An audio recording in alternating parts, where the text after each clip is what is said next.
Vaping is when you heat a liquid into an aerosol or vapors and then you inhale those vapors. Other terms used for vaping would be e-cigarettes, juuling. Those are brand names for specific types of vaping devices. Vaping and juuling are the same thing. A juul is a type of vaping device that is now used for slang for vaping.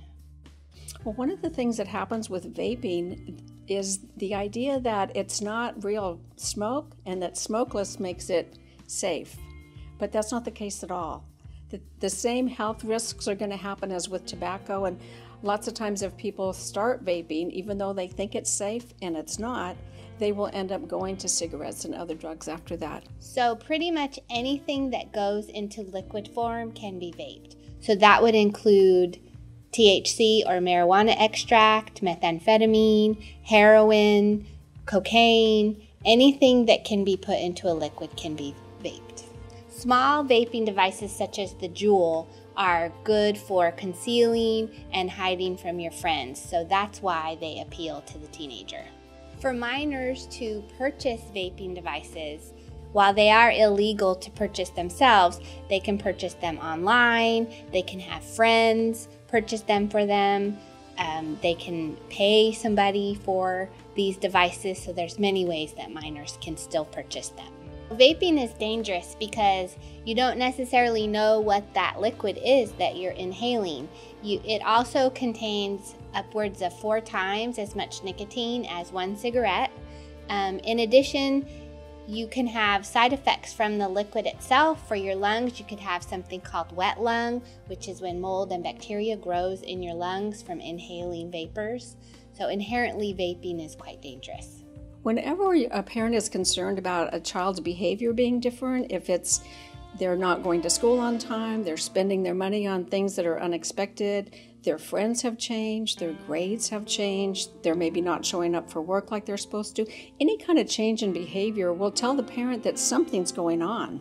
Parents should be looking for signs that kids are vaping for several different ways. Vaping is hygroscopic, which means it dries out the tissues around the mouth and the nose and in the throat. You might see uncommon breakouts like acne. You might see nosebleeds. You might see your child taking in more water or just more drinks in general. You might also see them using extra salt, pepper, or spices on their food because they may develop something called vapor's tongue, where things taste really bland.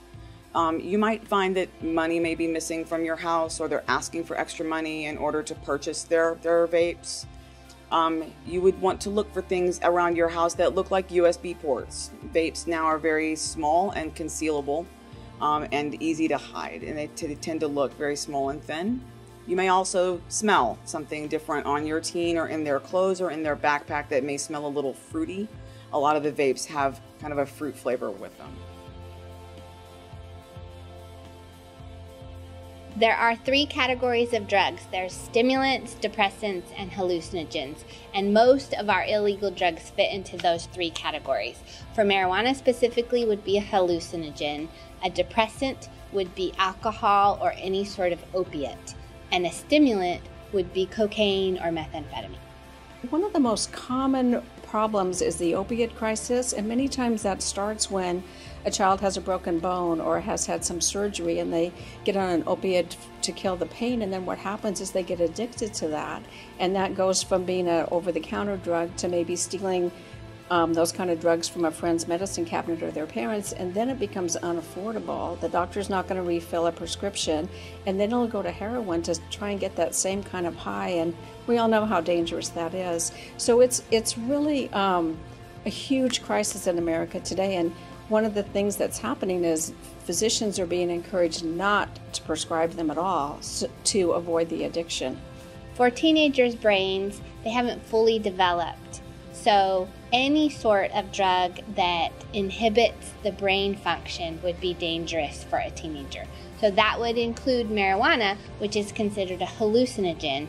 And for a hallucinogen, it interacts and alters the development of your brain.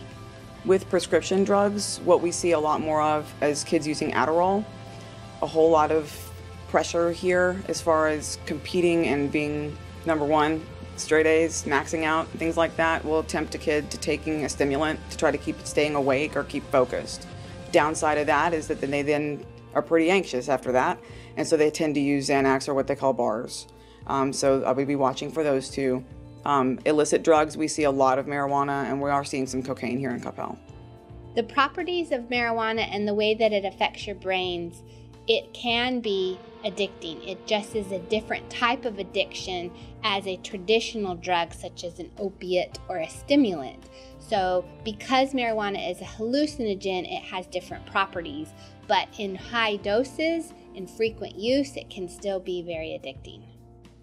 Oh my gosh, addiction is just the scariest thing for parents and for children because it is very life-altering.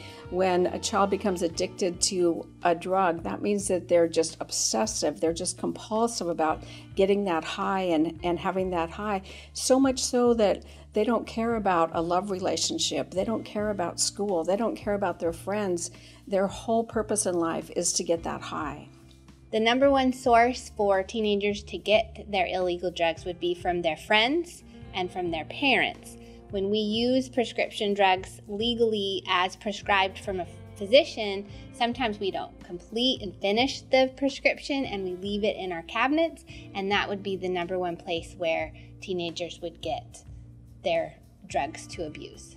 Parents should be watching for a change in their child's behavior. So first off, parents need to be really involved in their kid's life and know their kid really well. So a change in friend group, change in activities, things that they would normally love to do, they no longer want to do. If they're lethargic, if they're not sleeping well, eating well, weight changes. Drugs will cause a compromised immune system, which means your kid may be getting more and more sick more often, catching more colds. Parents should be looking for paraphernalia, and they may not always know what it looks like.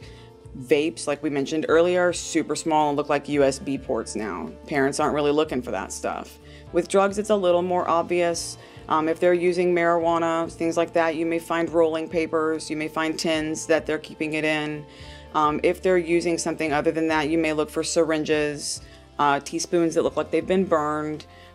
Those are all the types of things that parents need to be looking for. If we're talking about prescription drugs, they need to be looking for pills that they are not familiar with their child having been prescribed.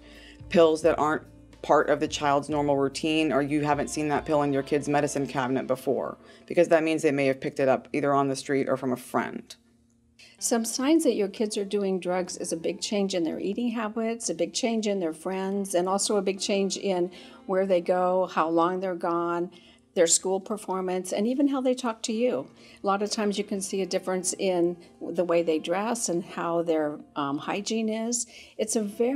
Sometimes it's a gradual change, but it's a change, and no one knows more about their kids than the parents, so they will notice the change, and they'll wonder, what is this? Here in Coppell specifically, there seems to be a perfection, have to be successful at everything you do, this uber competitive nature that our children are raised in. And unfortunately, this creates underlying mental health issues such as anxiety and depression because nobody can achieve that type of perfection. So if we can deal with those situations and those feelings, then you can probably alleviate some of the drug and alcohol use, because when we choose as a teenager to drink alcohol or take a prescription drug or do heroin, it's because we're trying to cover up something in our life that's making us uncomfortable. And a lot of times as a teenager, those are feelings of high anxiety and high stress because of this uber perfectionist fake world that we have created in Coppell. Parents want to look for things like bloodshot eyes. They might have tremors. If they've been drinking a lot and consumed a lot in a short amount of time, they might have things up to and including seizures. You want to watch out for headaches, change in sleeping habits, eating habits. I would take a look at a change in their friend group and where they're spending their time too. A lot of parties happen spontaneously. They're going to one kid's house, but they end up at another kid's house who ends up at another kid's house, and that's where the party's happening. A lot of the parties get tweeted out too, so it starts out with 5 people and ends up with 400, and the party comes to them.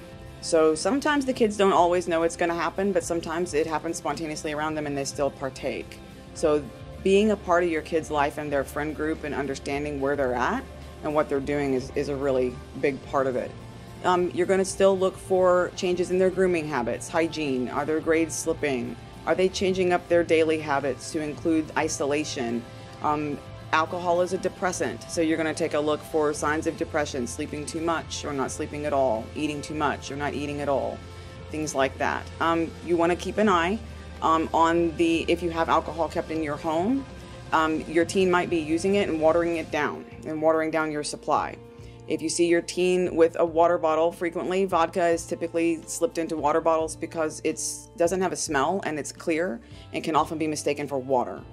If your teen never drinks water and all of a sudden starts showing up with water bottles all over the place, I would check the contents of the water bottle. I don't know if you can prevent your kids from doing that, but you can start talking about the dangers of it. You can be more involved with the kids, what they're doing, know who their friends are, know where they're going, just be more connected with your kids, and don't try not to be such a disconnected parent. That's still, I think, our most common call is alcohol. Like I said, with the ease of access to it, parents' house, friend's house, any corner store, that is still our number one call we go on with teenagers is alcohol. Short-term effects of drinking, loss of motor skills, slurred speech, loss of cognitive thinking. You have a tendency to do things you definitely wouldn't do if you were sober. Long-term effects of drinking, lots of studies have been done on that. Cirrhosis of the liver, it damages your stomach lining, it rots your brain. So not to mention just the long-term effects of alcohol in your body, it can also have a major effect on your personal life. It affects your work, affects your family, and affects your social life too. You'll start hanging out with people you shouldn't hang out with. Just your life decisions will be based on alcohol and drinking.